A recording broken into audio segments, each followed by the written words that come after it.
3 யோவான் 2வது வசனம் இவ்விதமாய் சொல்கிறது, பிரியமானவனே, உன் ஆத்துமா வாழ்கிறது போல நீ எல்லாவற்றிலும் வாழ்ந்து சுகமாயிருப்பாயாக.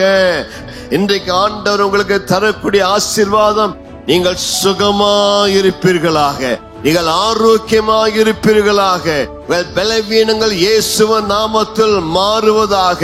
கர்த்தர் உங்களுக்கு நீடித்த ஆயுசு காலத்தை தருவாராக.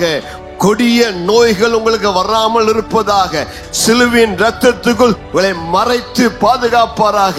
எல்லா ஆபத்துகள், எல்லா விபத்துகள், சத்துருடைய எல்லா சூழ்ச்சிகளுக்கு, அகால மரணங்களுக்கு தேவன் உங்களை விலக்கி பாதுகாப்பாராக.